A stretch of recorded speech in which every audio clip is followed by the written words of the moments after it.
Which are the other books, Sunil, that have inspired you in equities, and which are the other books that you still refer to, even if you've read them many times? So I've read a lot of books. I don't remember the name, but it's about the first book. I'll recollect the name. But right now I'm reading The Fortunes Formula, which is more about poker. And the bottom line is simple, if the odds are in your favor, bet big. What are the similarities between poker and stock markets? So again, it's about odds, frankly. That is one similarity which I would like. So if there is consensus, then obviously, it makes sense to be away from consensus. I think poker is all about odds. Yes. So, if you suddenly find that odds become such good that even a small probability might give you a big return. It's like that in equities. So I think in the portfolio you have to have 5%, 7%, 10% of the stocks where you know that there is nothing expected from the consensus, but slight positive might lead to a big spurt. So I'll give an example. We have a gold finance company in our portfolio. Yes. And it was very cheap 6 months back. We believe it is still cheap despite having run 100%. But the name is obvious. But the only headwind which we used to get was that gold prices don't seem to be rising. And the moment gold price rose 10%, the stock went up by 100%. So I think suddenly, in a lot of these stocks, you will start to see that the odds of betting have become very, very favorable to you. But what if the gold prices fall 10%? So how do you manage that risk? So again, I think, as I said, it's all about the mindset. Nothing changes fundamentally in a significant way if this happens. But the valuations are such that, even if nothing were to happen to gold prices, in 3 years' time, the book value would have gone up by 50-70%. So even in the worst situation, you would have ended making 15% CAGR. Which are the personalities that have inspired you the most ever since your childhood? Not necessarily just in stock markets, but overall. So Amitabh Bachchan. Okay. I think great fighter. It gives a lot of inspiration. He has a terrific persona. He fought back when the chips were down completely. Everyone had written it off. And he emerged stronger than he was in his first phase. So I think if you have a superstar globally who has been a superstar for 40 years, there's only one name, which is Amitabh Bachchan. So I think Amitabh Bachchan obviously is a great inspiration. I think work-wise, obviously, I've worked closely with Madhu. Amitabh Junjunwala inspires a lot. The coolness which he always has. And, you have a meeting with him for 1 hour, and one sentence would be something which would be like, you would learn so much out of it. Yes. So these are people whom definitely have worked closely. But India is full of inspiring people. You meet the best thing about my job is that I get to meet the most successful entrepreneurs. Yes. On a daily basis. And every entrepreneur has something to add. Okay, so among the current crop of young entrepreneurs, which one has or who has impressed you the most? So I think, we have investments, say, in UPL. So Jay Shroff is definitely an inspiring figure.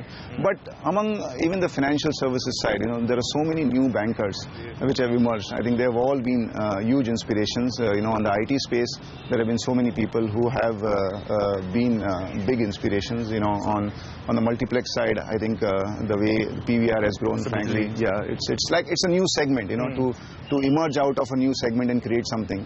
So I think the best thing about India is that it's a land of entrepreneurs. We grow despite the government. Maybe now also because of the government. I was talking to one of the biggest sell-side research heads, and the conversation was about PVR. I know you won't talk stocks, but at 600, I thought PVR was expensive. Or, he said, you'll be surprised. At 1200, I thought, isn't PVR expensive? He said, you'll be surprised. I mean, I'm doing some normal calculation in terms of the number of movies and the blockbusters and all. I'm not able to fathom out how PVR can deserve, this kind of valuation. What is the market betting on? So I'll give you a perspective. In Hindi movies, if a film did 30 crores, for example, it was a blockbuster. In Amitabh Bachchan's time, it did 2 crores, it was a blockbuster. Then the days of 100 crore club came in. Now we have movies who are doing 300 or 400 crores. Yes.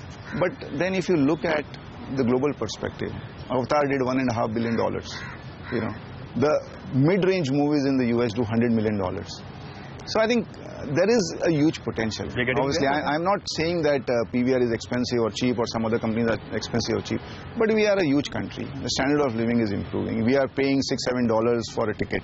At least, we did not think that. In my youth, we used to get a video cassette for 10 rupees to watch an Amitabh Bachchan movie. I'm just giving you a perspective. Exactly. And the full family used to watch it. Let's talk more about your personality. You travel a lot. Which are the cities you love to go the most? So San Francisco I love. Obviously Paris is beautiful, but I feel at home in London. I'm going to London again next week. But I think these are some of the countries which I love a lot. But I love India also. So I went to Kashmir, I loved it a lot. I went to a small place called Tirthan in the Kulu Valley. It's amazing. I did a homestay.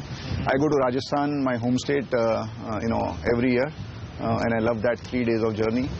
So what do you like most about San Francisco? It's a windy city. So weather is good. It's lively. Yes. And I think the restaurants are awesome. Okay, we're talking about some of the other aspects of your life. Some of the people who have impressed you, and some of the books that you've read that you found good. Is there something that has told you that, okay, this is a complete no-no for me? Has there been any anecdote which has told you this is one area where I will not invest or I will never invest? Has there ever been anything like that, Sunil? So, as I said, in 20 years of investment history, we've done a lot of mistakes and we continue to do mistakes.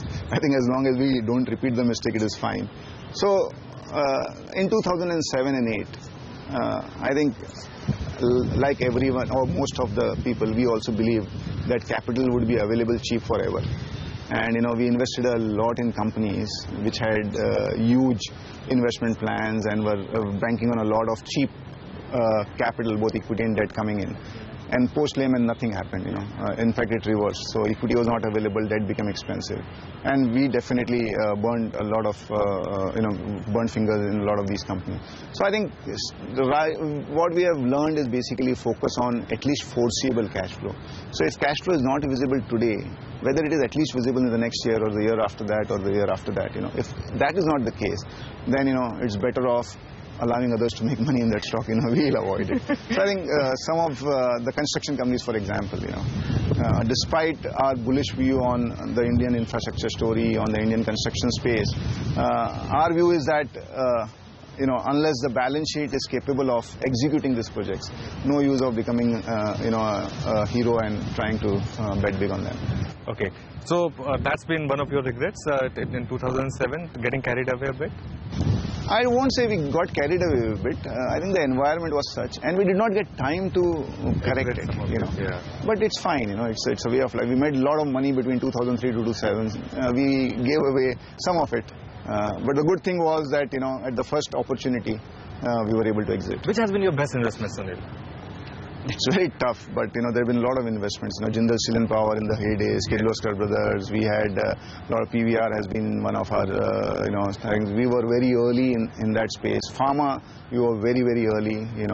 I would call UPL as a good investment. And despite the alcohol sector not doing well, I think that has been a good investment, and we remain positive on that sector.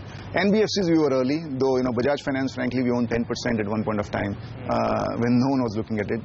But पैसा जल्दी बन जाता है ना तो जल्दी बिक जाता है. So we sold it early. Yeah. So around 1500, 2000 we were out. Oh, that would be a regret now. But hindsight is 2020. Right? See, the thing is, you are in a world where every day is a regret, despite being the best. And it's not only about equity markets; it's everywhere. And I think that makes you keep on going and trying to work harder. Okay, tell us a bit about your work-life balance. You have a great office. I've been to your office. It's of course green, and there are so many facilities. And of course you have access to this club. But apart from that, how do you manage the work-life balance? So obviously Monday to Friday, 100% is work. Saturdays and Sundays also I try to work from home. Specifically, I have a passion of reading balance sheets, and Monday to Friday you don't get an opportunity to spend that much time. So Saturday, Sunday I try to read balance sheet, at least at this point of time, and all the balance sheets are coming out. But Saturday, Sunday I definitely visit the club. I have friends, and exercise and all is fine, but just spending some gossip time with friends and laughing and spending the days is also a de-stressor. I have a family, 2 kids. My son is studying in the US, is right now here. Daughter is the one which keeps us all alive, very chirpy, very Bollywood thing. And I love movies, so I and my wife at the first instance of an opportunity try and see Bollywood movies. Well, daughters keep all of us alive, Sunil. I mean, there's absolutely no doubt about that. And yes, I used to play cricket, but I have a back problem, so I come and watch my friends play cricket. But that also is a thrill. What are your plans for your kids? Will you let them chart their absolute own path? Or is there anything that you've told them? So frankly, I tell them that they are fortunate to have the luxury of trying to do what they wanted to do. At that point of time, frankly, being from a middle class, we did not have the luxury. Plus, the options at that point of time were very low. So my son is pursuing computer engineering in New York. He is not interested in finance as of now, more a techie kind of a person. And daughter is still too small to pursue, or to know what she wants to do. But I think they have the liberty of doing what they like. We are there to guide them, but ultimately, they'll have to take the call. And what about your better half? What's been her influence in her life?